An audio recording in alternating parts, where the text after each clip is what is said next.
Bandum Nabi bertaturi wahai taulan dua limang yang tersebut dalam Quran.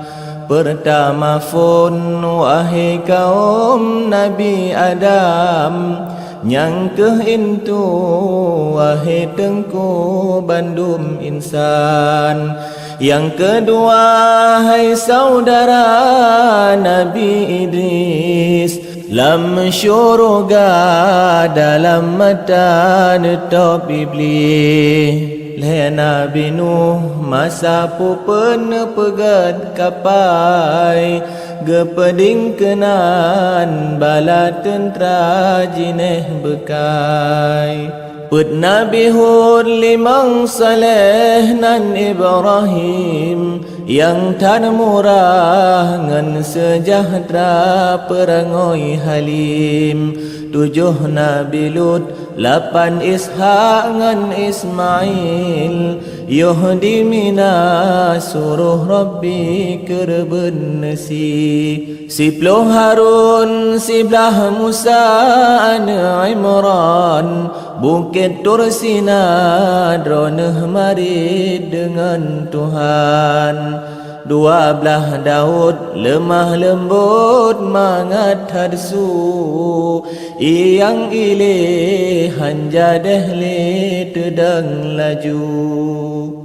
Temang keleblah ulun pegah Zulkifli, Nabi Sulaiman karunia Tuhan pangkat tinggi. Nabi Ilyas karunia Allah hudib jina. 16 Yusuf bulan pengeh tadsam lakau.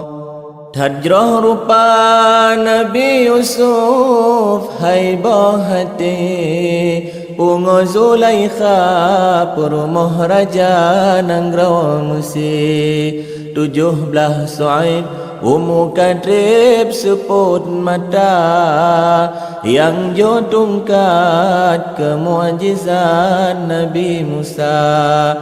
Ke-18 ulun pegah Zakaria, Nabi Ayub, Nabi Ilyas, Nabi Yahya.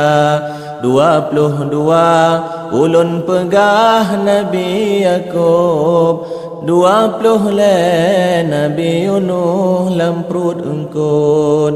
20 pet ulun sebut Nabi Isa, hana ayah karunia Allah Tuhan Esa.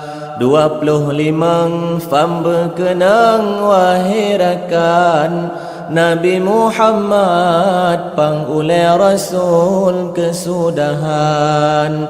Bandum Rasul 25 haibah hati, ja merna bedah jina bela loli.